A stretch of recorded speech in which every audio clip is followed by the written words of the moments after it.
Oui, roulement de tambour. Alors, après les ours berlinois, les lions vénitiens, les léopards de Locarno, les salamandres de Sarlat et les Valois d'Angoulême, et avant les Golden Globes, Oscar et autres Césars, voici les trophées annuels Movies. Les grenouilles.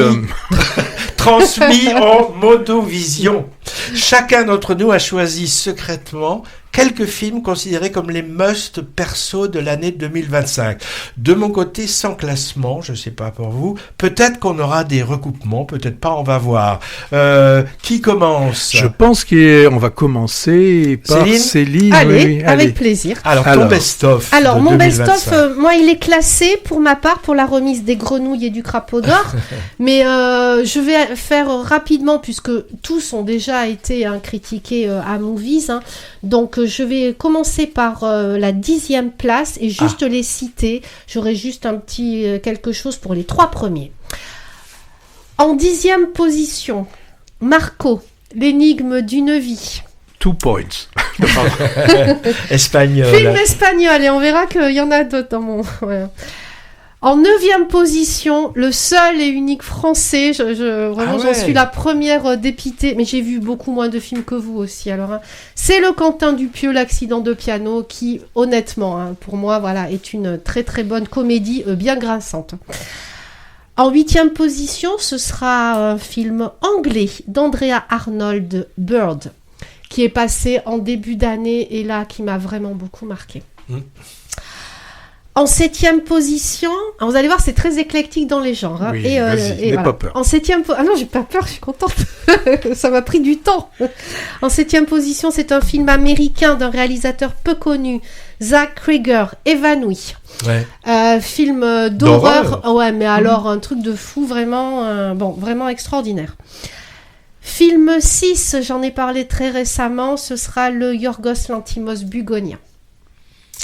Oui. Film 5, nous partons dans les pays où il fait très très froid. Film norvégien, Love Able. Alors là, je l'avais pas aimé celui-là. Alors moi un couple qui se déchire. Mais j'ai trouvé que c'est une mise en scène incroyable. Ouais. 4e position, j'en ai parlé tout à l'heure, il me tenait à cœur. 2e film espagnol pour moi, Los Tigres. Voilà. Il a failli pas être dans le 2025, ça. Il sort juste le 31. De justesse. Oui. Voilà, nous arrivons dans le top 3. Je tiens à dire déjà que 2 parmi mes 10 sont des premiers films. Donc déjà, Love Able, c'est un premier film d'une réalisatrice. En 3e position, je remets le plus fondant des oursons en guimauve à... je sais pas. Left-Handed Girl. Oui. Le Taïwanais Tsu Chi-Sing. À tes souhaits. En 2e position, je décerne, et là je sais qu'il y en a qui vous n'allez pas du tout d'accord avec moi, je décerne la perle romanesque à Cervantes. Oui. Cervantes avant Don Quichotte. Dont mon confrère Hervé à ma droite était le jour même avec moi dans la salle. Voilà. C'était pas mal. Italo-espagnol, donc ça fait 3 quand même, à moitié espagnol celui-là. Et le numéro 1, le Granit, et je dis bien Granit parce que c'est un film très âpre quand même, le Granit d'or à A Normal Family, le film sud-coréen de Ji-ho Ur. Voilà. Et c'est rare d'ailleurs chez moi, vous voyez dans le top 3 qui est quand même 2 films asiatiques. Je ne suis pas d'habitude extrêmement encline aux films asiatiques et là j'avoue 2 qui sont dans mon top 3. Aussi, c'est très varié. J'en ai peut-être plus vu que d'habitude. Alors, hors compétition pour finir, pour l'expérience sensorielle, comme une météorite qui tombe inopinément au moment où l'endormissement me guettait, et c'est pour ça que je ne l'ai pas mis dans mon top 10. Laisse-moi deviner, c'est Sirat. Oui, c'est Sirat, on avait deviné. C'est Sirat, voilà. Je ne l'ai pas mis dans les listes parce qu'il y a vraiment des moments où, voilà, faut choisir, c'est éliminer, donc voilà. C'est ça, mais malgré tout, quelle expérience. Bon, voilà. D'accord. Alors, le best-of de Patrick, je ne sais pas s'il y a des choses qui sont... donc, j'ai 42 films à vous donner dans mon, très bien. Mon best-of, à tout à l'heure. Je mentionne juste rapidement, je ne les ai pas mis dans mon top 5, mais film merveilleux qui s'appelait When the Light Breaks. Donc ça, c'est très, très, très beau film. Ce film ouzbek, Dimanche. J'avais bien aimé. Il y a forcément, il a fait partie de la liste, c'est The Brutalist. Il est dans la liste, mais c'était dans ma shortlist. Il est là. Il y a forcément aussi Un simple accident. J'ai mis aussi Nouvelle Vague. Et puis L'inconnu de la Grande Arche. Donc ça, c'est ceux, j'en ai même 11, c'est ceux qui vont de 6. Alors après, c'est vrai que pour les 5 qui sont dans mon top 5, si je vous raconte l'histoire le retour de Lang, un ancien détenu dans une petite ville chinoise en pleine mutation. J'ai trouvé. Où il trouve il essaie de retrouver sa place aux côtés de son père. C'est le chien noir. C'est Black Dog. Ça a vraiment été le film. Alors, moi que j'avais vu en 2024, mais comme il est sorti en 2025, je le mets bien pour mes films préférés de 2025. Une mise en scène virtuose, des plans séquences audacieux. On va essayer de deviner là. Et une Amérique dystopique, la paranoïa, la mémoire, une critique sociale acerbe, alternance entre une comédie noire, thriller politique, drame familial.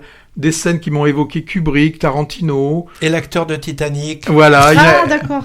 Un film un peu long, mais un divertissement marquant qui nous offre une vision sombre et universelle de la société américaine, sublimée par une photographie soignée, grâce au tournage en VistaVision. Le film, il l'a dit, une bataille après l'autre. Alors, adapté d'un roman de Hermann Koch, qui souligne la complexité morale des personnages, notamment 2 frères aux visions opposées sur l'argent et la morale. Elle a l'air de réfléchir, mais non, tu connais ce film, c'est forcément un film qui interroge sur la sincérité des valeurs familiales et dresse un portrait critique de la société coréenne contemporaine. Bien sûr, c'est A Normal Family. Ah ben voilà, alors, point commun. Et ben voilà, on arrive à avoir des points communs. Si je vous dis une mise en scène dense, qui invite le spectateur à ressentir et réfléchir, qui préfère à la suggestion et à l'explication, et qui nous laisse une empreinte durable bien après la projection. Film qui nous vient du Brésil et dont j'ai parlé il y a peu de temps. L'Agent secret est dans mon top 5. Et puis, pour terminer, puisque là je vous en ai donné 4, eh bien là on est, là c'est un film qui s'adresse à un public averti, qui est en quête d'une expérience cinématographique hors du commun, film primé à Cannes. C'est une quête existentielle au cœur du désert marocain, où Louis et son fils cherchent la fille aînée disparue. Une œuvre immersive, sensorielle, avec une esthétique brute et une violence maîtrisée, une réflexion sur la fragilité humaine et la dimension spirituelle de la quête. Vous l'avez tout ça retrouvé. Oui. Il s'agit bien sûr de Sirat. Voilà pour mes 5 films. Est-ce qu'on a des choses communes Alors, le Brésil, de mon côté, est à l'honneur, avec 2 grands films évoquant la sinistre période de la dictature militaire des années 70 dans ce pays. Je suis toujours là. L'un sorti au tout début d'année, en effet, Je suis toujours là, de Walter Salles, le combat authentique d'une famille pour élucider l'enlèvement du père, et l'autre en salle, comme tu l'as dit depuis quelques jours, dont on parle aujourd'hui, et que tu as choisi également, L'Agent secret, la traque d'un homme indésirable en cavale. Pour les deux, du cinéma politique est avant tout du cinéma. En 2, non, c'est pas classé, mais disons, j'ai un 3e film, plus léger, Nouvelle Vague, relecture facétieuse et élégante par l'américain Richard Linklater des débuts de Godard, tournant à bout de souffle, où j'ai pris un immense plaisir à retrouver incarner tous les personnages du milieu cinématographique et artistique de l'époque. Et un best-of sans film iranien, impossible de mon côté, tellement la filmographie de ce pays est riche, combative, guerre visible par les citoyens sur place, car le pouvoir en place y est fustigé, en biais ou frontalement. Mais cinéma de résistance, comportant des risques pour celles qui le font en bravant la censure, et il s'exporte beaucoup avec succès. Quelques titres sortis en 2025 que tu as vus, ou peut-être Lire Lolita Téhéran, Mon gâteau préféré, 7 jours, La femme qui en savait trop, Un simple accident. Pas tous forcément des chefs-d'œuvre, mais forts et utiles. Alors celui qui se détache pour moi est signé d'un duo iranien homme-femme. Il s'agit de Au pays de nos frères, titre à l'ironie noire, puisque cette fiction en triptyque brosse le portrait de réfugiés afghans en Iran, illustrant le sort terrible réservé à ces citoyens considérés comme de seconde zone, pour lequel l'hospitalité du pays d'accueil n'est que de façade. Superbe et poignant. Et enfin, pour le soutenir, j'ai choisi un petit bijou français qui n'a pas eu l'audience qu'il méritait à mes yeux. Études sociales, études sentimentales. Attends, faut qu'on trouve. Ouais. Carte du tendre contemporaine et du moins tendre aussi, car les rapports sociaux montrés ne sont pas trop tendres, du Romer contemporain, sorti cet été et trop peu vu, c'est L'épreuve du feu. Je suis pour sa ressortie. Mais ça m'étonnerait. En parlant de ressortie, je pense qu'on pourra voir ou revoir certains films de notre florilège en janvier avec 2 opérations. D'une part, le festival Télérama AFKE dans les salles indépendantes et d'autre part, les incontournables UGC avec chacun une vingtaine de films marquants de l'année. Il y aura des doublons sans doute. On en recausera le moment venu. Est-ce que j'ai un bonus? C'est janvier. Non, mais est-ce que tu as des petits films comme ça, enfin des films qui auraient pu rentrer dans le top 5? Oui, parce que, permettez-moi de tricher un peu en rajoutant quelque chose à notre liste. J'attendais vos choix pour voir, et je constate que dans nos 3 sélections, il y a 3 catégories, 3 genres filmiques qui manquent, qui ont pourtant inondé les écrans en 2025. Alors, les biopics plus généralement... Documentaire, on n'en a pas. Non, Film musical... Et animation, on n'en a pas. Donc animation, il y avait l'escargot, la mémoire. Voilà, mais voilà. J'hésitais. Moi, j'en ai sélectionné un de chaque catégorie que je passe en contrebande. L'animation, pléthore de films animés de qualité et en général destinés au jeune public, mais pas que. J'ai été étonné que tu retiennes pas Amélie, par exemple, et La métaphysique des tubes. Mais je l'aimais beaucoup, mais il rentrait pas. J'en ai choisi un à ne pas mettre devant tous les yeux des petits-enfants, parce que assez cash, c'est l'Australien Mémoire d'un escargot. Animation de pâte à modeler en stop motion sur le destin d'une petite fille dépressive. Faut pas être dépressif. Séparée de son frère. Très beau, drôle et tragique en même temps. Et une foultitude de détails.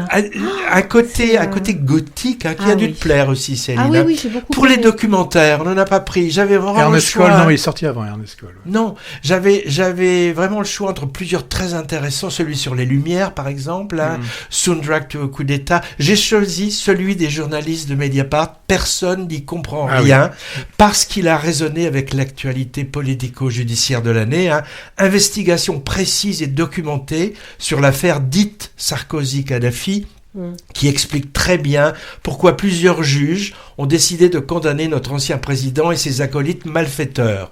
Comme la décision en appel sur cette procédure tentaculaire aura lieu en 2026, ça peut être l'occasion de le voir ou de le revoir pour bien comprendre pourquoi le casier judiciaire de notre récidiviste non repenti, déjà condamné pour de bon au moins 2 fois, son casier risque de s'alourdir un peu plus. Et les films musicaux alors, ou liés à la musique?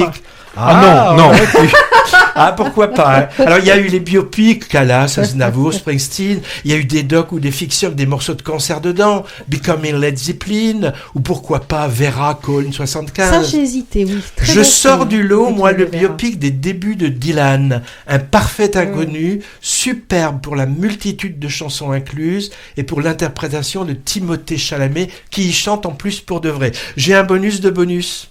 Non. Si, acteur et actrice français de l'année. Qu'est-ce que je vous mettais? Moi, ça y est, j'ai choisi. Là, tu nous prends au dépourvu. Je mettrais peut-être Swan Arlo, mais... Actrice Vicky Krieps. Bon, moi, j'ai mis Léa Drucker, qu'on a vu en 2025, entre autres. Experte en art, Le tableau volé. Mais je crois que c'était plus 2024, ça. Infiltrée dans un groupe féministe, Le mélange des genres. Infirmière proche du burn-out, L'intérêt d'Adam. Ou flic de la police de police en dossier 137. Pas tous réussis, mais à chaque fois, elle est impeccable. Et côté mec, qui vous mettez? Ça m'étonne que vous hésitiez. Oui, mais moi j'ai mis, c'est facile. Vous allez être d'accord avec moi. Bastien Bouillon. Ah, mais oui, c'est vrai. Loué à juste titre pour ses prestations dans Partir un jour et Connemara, où il joue à peu près le même rôle de prolo patineur. C'est Bouillon au carré, hein. Et aussi dans le récent L'incroyable Femme des Neiges, en frère de Blanche Gardin, ça nous fait Bouillon cube. On le reverra. Mais surtout, on le reverra dans À pied d'œuvre. Voilà. Et là, je pense que c'est là qu'il a... Dans l'affaire Bojarski, en 2026, oui. en enquêteur d'un traquant enchaîne, info-monnayeur, et dans À pied d'œuvre, tu l'as dit, on écrivait dans la dèche devant la caméra de Valérie Donzelli. Léa Drucker, elle sera du prochain Gustave Kerfen. Il y a aussi Camille Cotin, cette Camille année, Cotin, ouais, j'ai elle a hésité. beaucoup tourné. Le prochain, donc, Gustave Kerven, voilà, c'est fini. Non, c'est pas fini, Non, c'est le titre du film, voilà, c'est fini. Mais moi, c'est fini, oui. Mais puisque tu n'as pas respecté quand même... Ben oui, il en a tu rajouté. vas en rajouter aussi. J'en rajoute un, parce qu'il y a aussi un genre dont on n'a pas parlé, et c'est les films comiques. Et moi, je mettrais, il était dans mon top 20, c'est un ours dans le Jura. Ah oui, il est bien. C'est vrai qu'on n'a pas beaucoup de comédies. Et Un ours dans le Jura, je trouvais c'était un film qui était drôle, avec un scénario. C'est vrai que... moi, j'ai vraiment trouvé ce film sympathique, et voilà. Dans tous nos films, là, si, moi j'ai mis L'accident de piano. L'accident de piano, et puis Nouvelle Vague, il y a aussi beaucoup d'humour. Mais c'est vrai que les comédies tiennent pas le haut du pavé dans notre... Un peu de musique, un peut-être. peu de musique. Un peu de musique.